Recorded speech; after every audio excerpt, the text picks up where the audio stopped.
Talk about low-budget flights, no food or movies? I'm out of here. I like running better. Welcome back, YouTube viewers, to another video. So, it's been a while since I covered Ninjago, and those videos did very well. You know, my character analyses of Pythor, Moro, Harumi, I'm making every Ninjago season. Those did very well, and I'm very proud of those videos. So, for a long time, I wanted to cover Chen, but I never got around to it. But I'm finally gonna do it. So if you follow my community page, you know, weren't you teasing this to release on Sunday? I was, but I had stuff to do.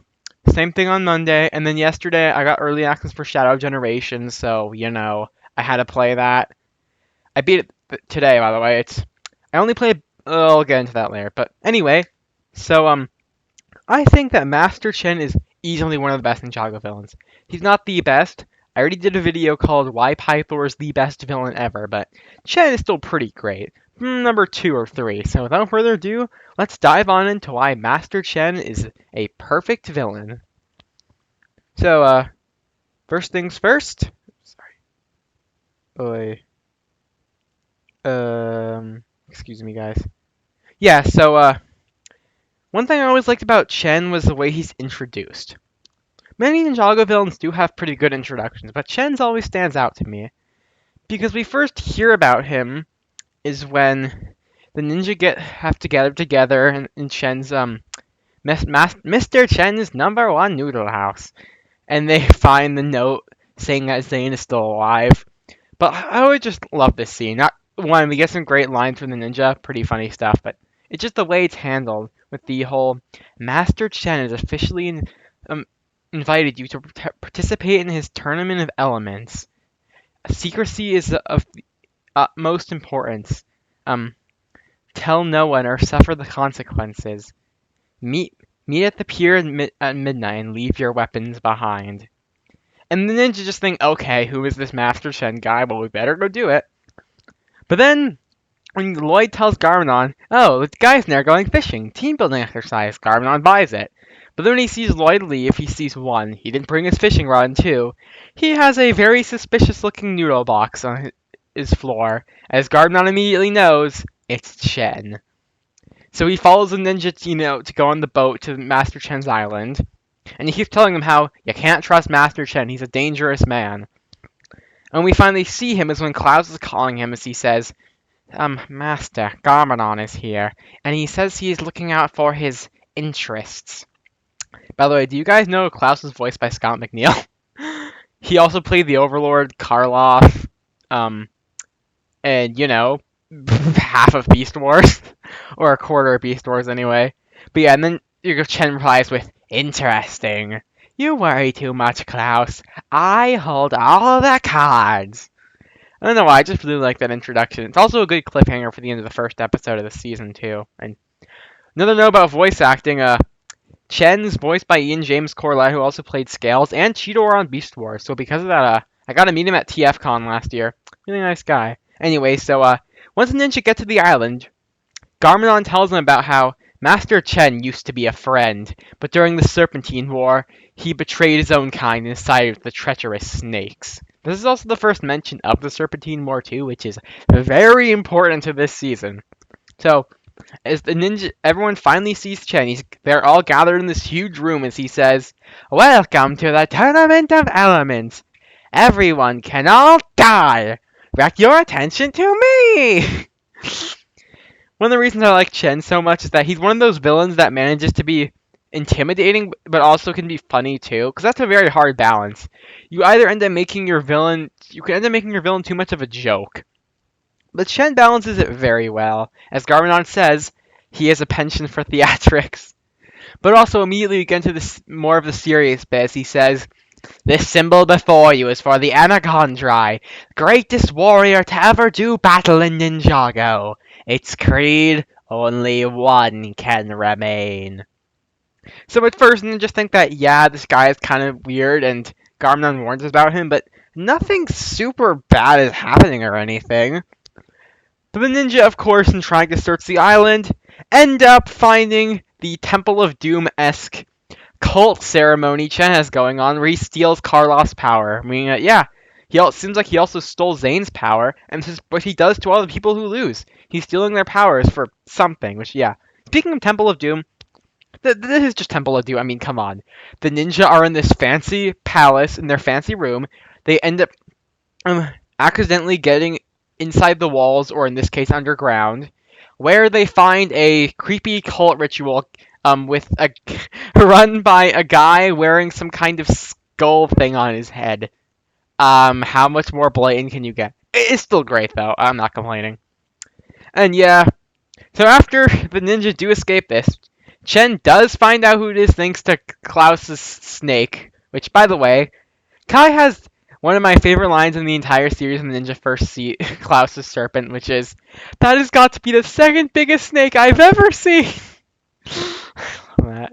But anyway, now since Chen knows the ninja are the guys who snuck into his ceremony, he now spends the next few episodes out to get them. He has Cole and Jay fight each other, and just for the sake of whittling them down. And he also tries to get Lloyd to lose during the whole ninja roll tournament thing. And he says that when Master Jay and Cole tried to undermine me by refusing to fight, that made me very upset. So tonight, everyone will have to sleep together in the Chow House. So far as you can see, I'm thinking that, yeah, Chen's decent, but I mean, what has he actually really done so far? He's definitely made a good presence, he's definitely an interesting villain, but I mean, he really hasn't done that much. That's where the season really kicks up, because in that Ninja Roll episode, Garmadon says about Chen's crazy record in Thunderblades, um, yeah, something like, yeah, right, true story, just like all his far-fetched endeavors, and Klaus says, there was a time when you were quite comfortable with lying. It worked on Miss Sako, didn't it? And you're wondering, what did Garmadon do? What kind of lie did he tell Miss Sako that Klaus would know about? And the ninja find out thanks to Nero that Chen is gathering all the powers for some kind of spell. What spell? We don't know. So the ninja form an alliance with the other elemental masters, and once Chen finds out about it, he just tells all the elemental masters that are still around, yeah, I'm stealing everyone's power, and it's all for this staff. No, not that staff, I mean my real staff. And he reveals, though, that he's not just trying to keep all these for himself. He says that this staff holds before you holds the power of your fallen foes. Who the winner will obtain it and have the glory of being the greatest fighter in all of Ninjago. Which, oh yeah, another bit earlier is that he's saying that win and stay on the island. Win it all and receive fortunes beyond your wildest dreams. And lifetime supply of Master Chen noodles. But no one is here because of noodles. You want the glory of being the greatest fighter to ever own Ninjago. And Garmadon, of course, asks, I mean, why doesn't anyone ask, what happens if you lose? And Chen just says, lose? Who here likes to lose? And they all laugh at him. He really got them.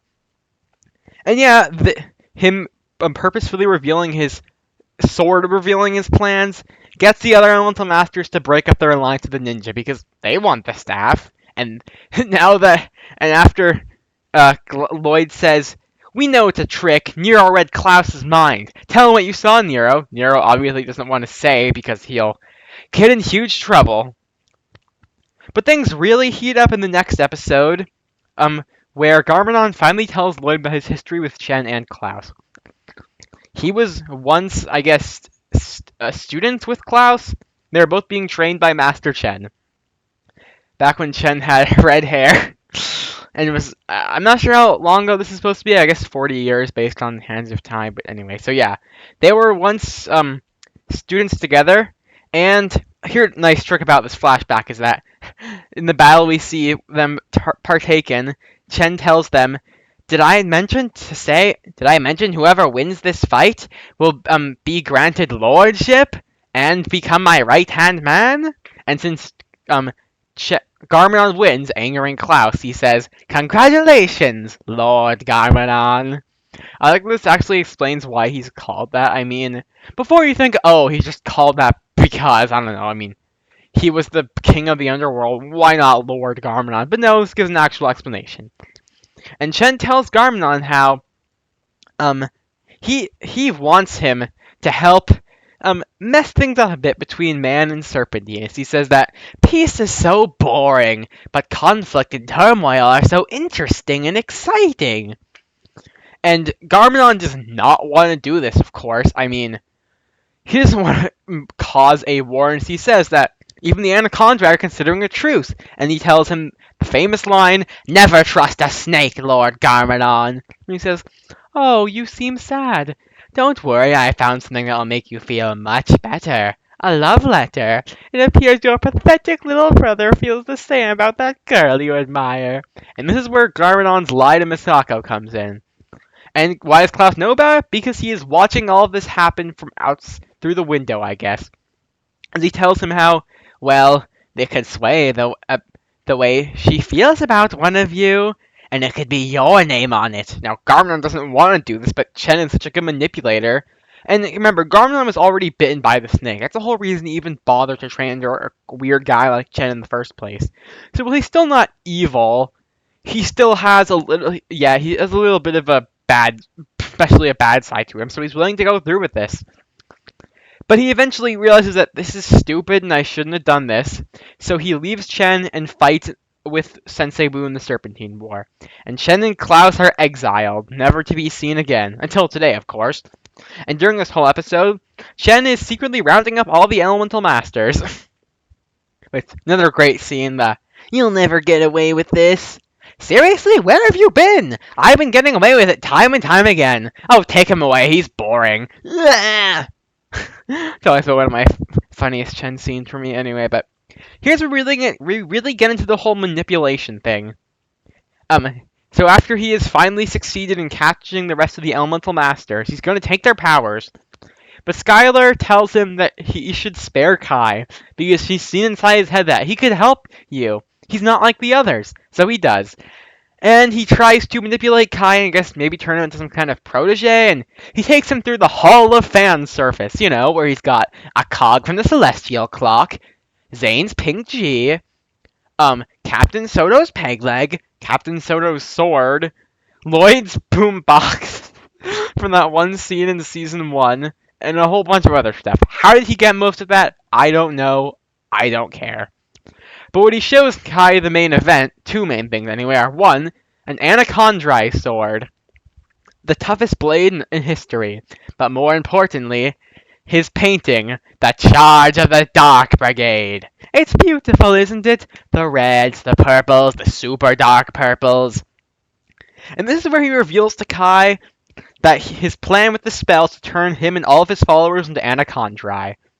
Which also, nice thing about this painting is that this is season 4. Back in season 2, when the Serpentine were breaking into Ninjago Museum, they see a painting of what looks like some kind of weird Serpentine in this exact same position. Scale says, they totally got that wrong. Meaning this whole painting just is derived from that one scene when they decide to say, well, what does that painting actually look like? And I just love that whole name too, The Charge of the Dark Brigade. Really has a nice ring to it. But as he gets more into the manipulation, he tells Kai that, come on, you should totally work for me. It'll be good. And Kai says he would never betray his friends, and he says, but I know don't you feel like you always wanted to be the Green Ninja? You still do, don't you? And Kai, again, reassures that he will never betray his friends. So then Chen says, but what if I told you there were secrets about your parents that your senseis never told you? Dark secrets. Now, seems that Kai never hears what these dark secrets are, and well, I'm sure the writers didn't have an idea either. In universe, I'm just gonna say Chen knew about the Hands of Time. I mean, what other dark secrets would his Kai's parents even have? But a really nice touch there, because it genuinely makes you believe that, is Kai actually gonna betray his friends? Chen's manipulation seems to be working. Especially since when Lloyd is by himself trying to find the others, he finds just Kai and he tells him, I managed to slip free from Chen, but he took away our powers. And then Kai leads him to the room where Lloyd has to face Chen one-on-one, and Kai tells him that, I'm sorry, Lloyd. And Lloyd says to Chen, You turned Kai against me?" And Chen swiftly defeats Lloyd using all of the elemental powers. He says, "What good is one power when I have all the rest?" And he has two brackets on the board, himself and Lloyd, and the entire shot of the Lloyd's bracket breaking in half and falling off, symboling that Chen is the one who won the Tournament of Elements. Only one can remain after all. And we get some more stuff too, as Garmadon and Nia are locked up in the chamber of Klaus's snake and are going to be fed to it pretty soon. And Chen walks in with Klaus, as well as Kai and Skylar too. Garmadon says, You turn the ninja against themselves, just as you did the Elemental Masters. Which, yeah, another thing about the past of Chen's manipulation. Garmadon says he used deception to turn the Elemental Masters against each other. Because in that flashback of the Serpentine War, we see that Cole's grandfather, I suppose, turned against the other Elemental Masters. And how did he do that? I don't know, but it definitely adds some more layers to this guy who can really do things. He may not actually really have any powers, but he is smart. He really knows how to play his cards right. He's a mastermind villain. I mean, as great as Pythor and Moro were, who I already covered, they're not really mastermind villains. I guess Pythor kind of is, but it's a little different.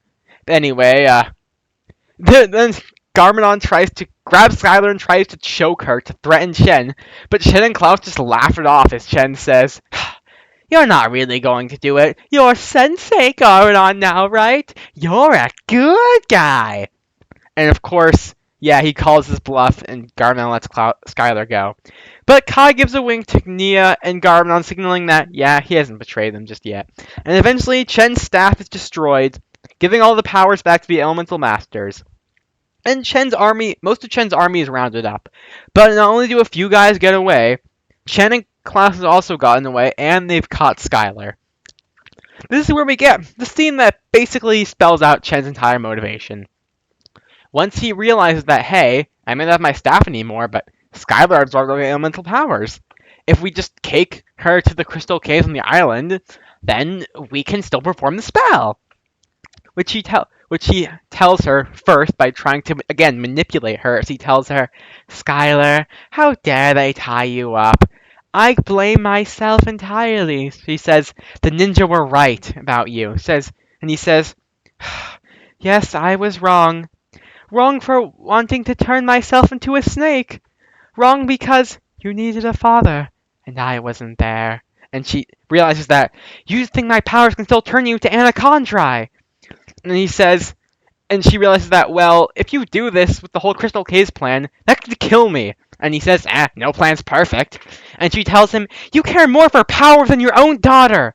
And Chen snidely responds with, "Without power, I'm insignificant. Is that what you want? An insignificant father?" And she escapes, of course, because, yeah, this guy is just a lunatic. All he cares about is power. One can say that, isn't that kind of a shallow villain? But so, shallow people exist, and Shen's still a great villain because, again, he's a great manipulator, a really big mastermind, able to plan all this stuff out. He's genuinely funny, and he leaves a presence.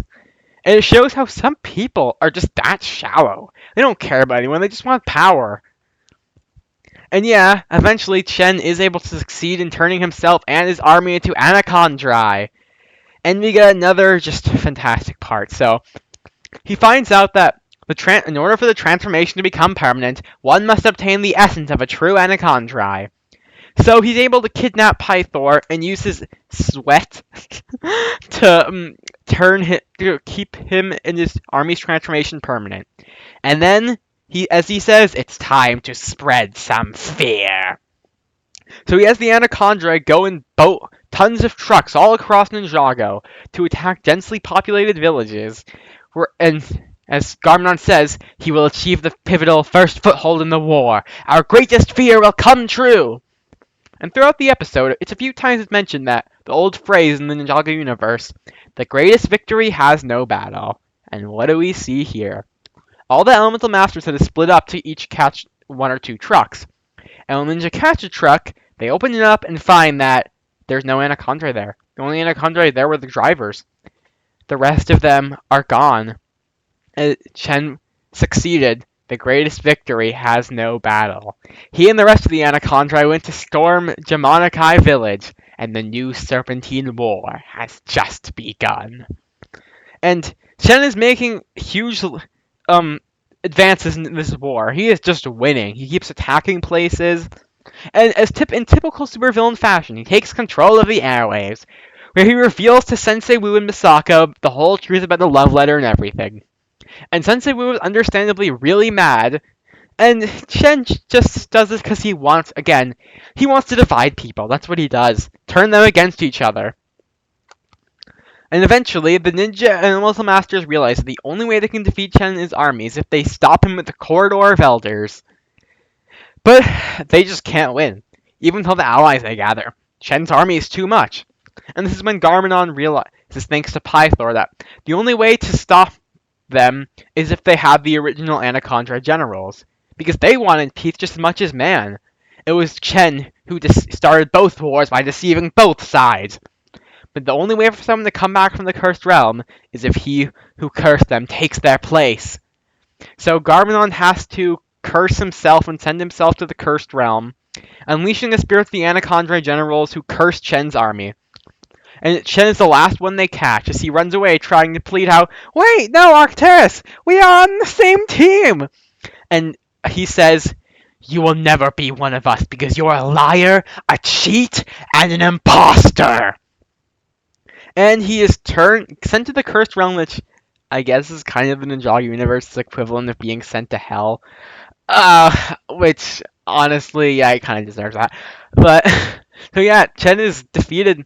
The Anaconda general spirits are at peace, and the season ends. Has finally been stopped once and for all. Which also nice. I know they call him an imposter because that kept coming up in the past few episodes. As Pythor hears the news saying that people are being attacked by Anacondrae, and he says, "Anacondrae, imposters if you ask me."